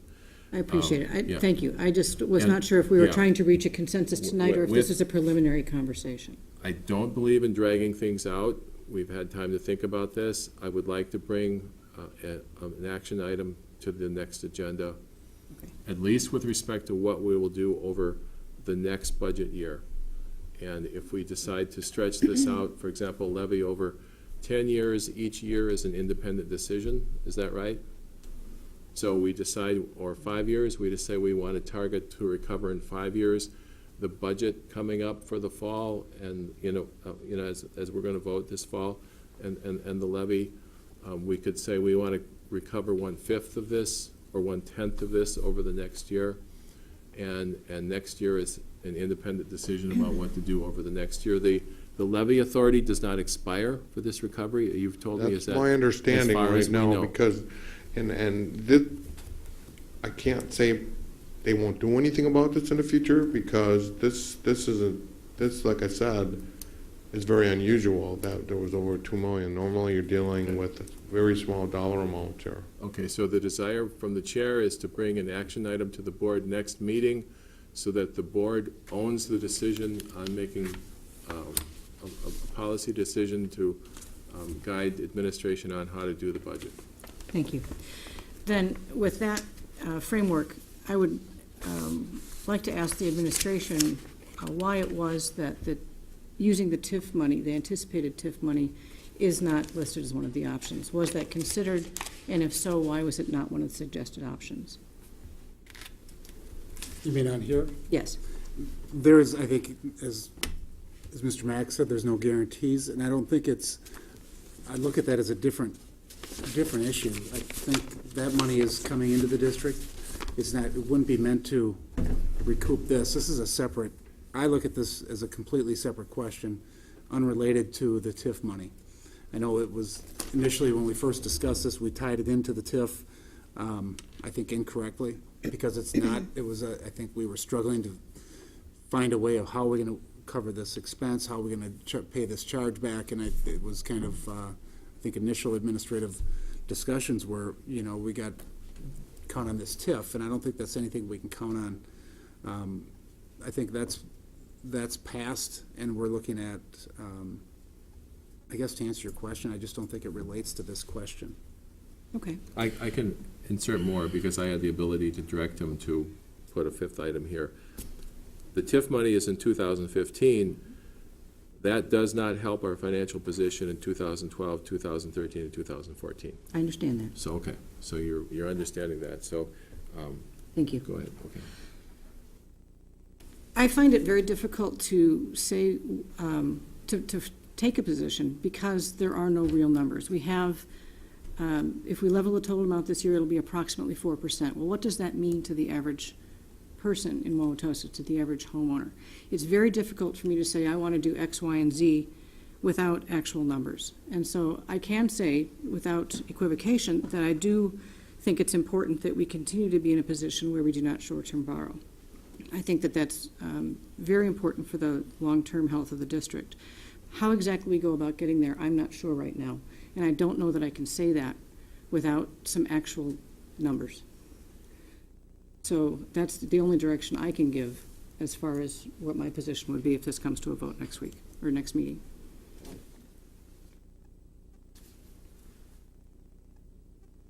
Mrs. Weber? Whenever this subject comes up, I'm reminded of the importance of keeping a solid fund balance. What question on that? Why do I feel that way? Well, a number of years ago, it was discovered that the roof at Washington School was ready to collapse. We used some fund balance to get that roof back in place. We have to think about those situations that can happen, and that's why I think we need to maintain a solid fund balance, keep our finances in the order that Mr. Mack is directing us or handles the management, financial business of this district.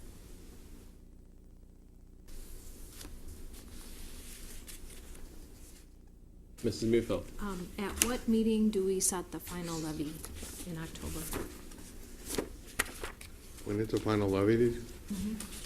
Well, this year, we'll probably end up setting the levy in the first meeting in November. Because the aid numbers come out usually October 15th, and the meeting is so close, there will be a little bit of time this year to actually, not a lot of time, but some time to say the aid is more than expected or less than expected. And thus the tax levy is this without considering this option. So there will be a little bit of some information that can flow from, as soon as we receive the numbers from the state, we could give it to the school board to make a decision that way. And that could address some of the concerns, because this year is going to be very different from an aid perspective from what I'm expecting, simply because some of the larger school districts, including Milwaukee Public Schools, had settled teacher contracts for the current year that we're in and last year. So that means that the aid that we're going to get next year and the year after is going to be reduced because those school districts spent more. They're going to get more aid, which means everybody else in the state who did not do that is going to get a little bit less. How it plays out, I really can't say at all, because until everybody's spending is in throughout the whole state, we don't know those numbers. But I know that the larger school districts are going to take more aid than their normal fair share would be because they had settled those contracts.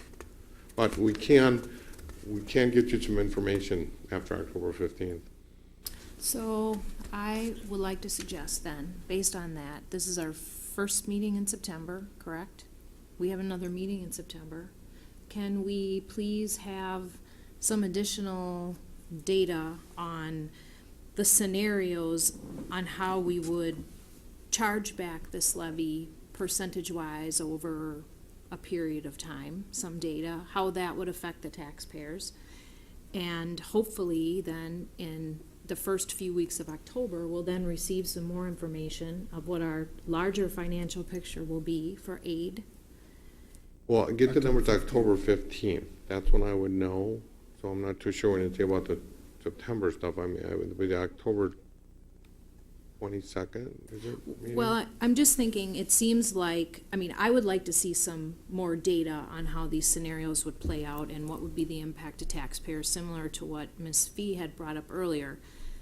And we would have some time to do that in our next September meeting.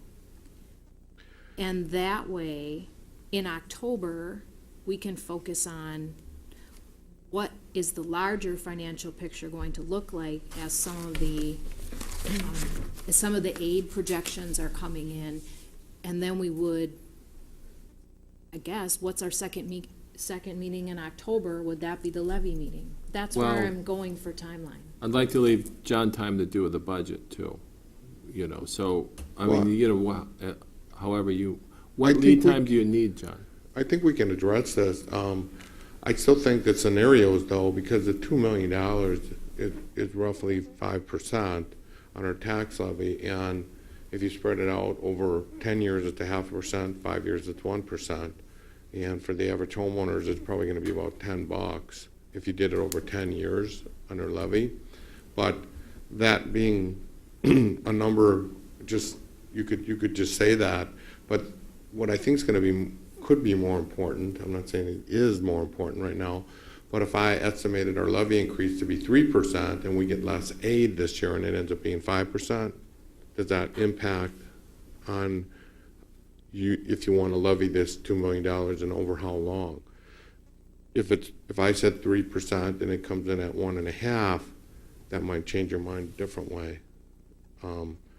So that's why I think the October 15th number might have some bearing on your decision. No, definitely. But I think we need something more concrete in the interim. Okay, so what I'm hearing, Mr. Croner, you have a comment? Yes, I do. Please go ahead. Since the administration is presenting 4 options, does that mean all 4 options have equal weight for the administration? Or you're not making a recommendation? We're not making a recommendation. Either one is acceptable, either of the 4 is acceptable? Well, I'm owning this as a policy choice for the board. So, This would be the first time ever that a decision like this came without an administration recommendation. Well, I can certainly ask their opinion, can I? Ever is a long time, much longer than most of us have been here, but Dr. Ertl, I'll leave it to your discretion, please. I don't have a recommendation at this point. I think, and we said that in the spring, this is a clear board decision, and for something that is, I mean, do we find a way? John and I have had a lot of discussions about $2 million. What could we do with $2 million? I mean, this building needs new windows. We need new flooring in several of our schools. There's a lot of capital. We could take $2 million and I could spend it in a snap, but it's priorities. We've got technology needs. We've got a lot of other needs. So $2 million is easy to spend, but I think it's political or the community and decision for the board to wrestle with whether or not you want to take that levy. I've always recommended levying to the maximum allowable by the state under the revenue caps. I think this question is a little bit different. And it's not that I'm backing out of making a recommendation, but I think this might be the first one where I've said I think the board needs to struggle with this. This is a community decision. That's clear to me. That makes sense. My position, I guess, at the moment is I think we're entitled to levy for it, so that doesn't bother me. I think we should levy for it. Because of the anemic economic recovery nationally and the lack of big change in the employment rate, I would be uncomfortable levying for the whole amount this year. So I would be comfortable levying over 5 years with the understanding that we're making a 1-year decision and that each year it's each board's decision. It's kind of like Congress making a 10-year budget plan. Each Congress makes their own decision. So for me, levying over 5 years is a reasonable approach. Would take, there's just an average hit every year for the taxpayers, the district, giving us back the money that we should have had to begin with. So that would be my position at this point. Okay, board, how does this sound? I'm hearing that we don't want to agenda a discussion on us changing our financial position that makes it more likely we're going to short-term borrow or increases the risk. I'm not hearing anyone wanting to hear more facts on that. So that will move aside in my thinking about what to bring to the board next meeting. I'm hearing that the board, to make a decision, would like detailed scenarios on the tax impact and the exact dollar amounts to the extent we can calculate them and things like that. So I propose that we bring to the board for the second meeting in September as only a discussion item, not as an action item. If Mr. Mack agrees, that allows him enough time to do his work, that we project towards an advisory action item, perhaps first weekend meeting in October. That's to be figured out amongst you all about what administration decides when we need to make a vote on these things to give you the time you need to do your job. So the next meeting will be the presentation of specific scenarios with an eye towards help me with the words, recovering the money, and what terms should we have scenarioed out? 5 years and 10 years, 3 years and 5 years and 10 years? Any guidance from the board on that? I'd like to see 3 and 5. 3 and 5? That's fine. Okay, 3 and 5. I could do that, but I just want to make it clear that the exact scenario I can't give you until I get the aid numbers from the state October 15th. And to me, that is the most important, because without those numbers, I'm just going to give you a projection. Basically, just like I said, if it's 5 years, it's an extra 1%. If it's 10 years, it's a 0.5%. But I think that's what the board is looking for. What Okay. additional it'd be. Just so they beyond know revenue. that, but the actual number, Yeah. because I do agree, we're in an economic downturn, and if we get less aid, and let's say the levy goes up by 6 or 7%, perhaps it's not a good year to levy at all. If it ends up being less, then I mean, we get more aid and the levy goes down, let's say 1%, maybe you do want to levy some. Okay. Well, what I'm hearing, John, is that we don't, as a board, have a sense of the magnitude of these choices. You know, there's no dollar amount, even close. You know, we don't, I guess it's hard to comprehend how little we know. You know, so from your perspective, you pretty much have this in your head, I'm sure, you know, a pretty good sense for the magnitude of each of the choices, kind of in a general perspective. We don't have that at all. So, and I think that's what we're wanting to hear. Is that correct? Okay, all right. Is that sufficient for specificity on what we'd like to see for more detailed choices next? Yes. All right, 3 and 5 years? Okay. Thank you. Is there any community comment? All right. With that, is there any community comment on non-agenda items? All right, we have agenda an executive session after this. Mr. Meyer? Oh, yes, I'm sorry, I have one Mrs. comment I would like to make, please.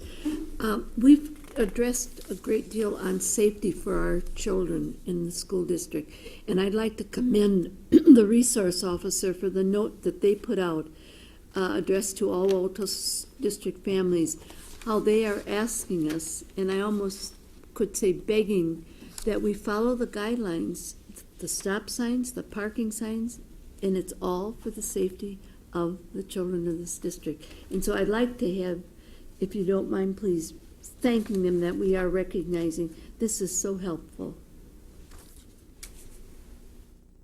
Thank you. And may I add to that we have a couple of signs on Center Street, stop signs that are near our school buildings and near St. Joe's. And too many times I see people going not to a complete stop. And so I would like to add to your comment as well, Mrs. Weber, that that's very important, that people absolutely stop at those signs. And in this note, it says they are going to ticket. So everyone has been warned. Safety comes first. Thank you. Well, with that, may I have a motion to adjourn the regular school board meeting and reconvene in executive session to discuss administrative evaluations and contracts per statutory exemption to Wisconsin's open meeting law in section 19.85, paragraph 1, subparagraph C. May I have a motion? So moved. Mrs. Mufeld, second, please. Second? Mr. Croner, roll call vote, please. Mrs. Fee? Yes. Mr. Croner? Yes. Mrs. Muehlfeld? Yes. Mrs. Randall? Yes. Mrs. Weber? Mr. Meyer? Yes. And we are now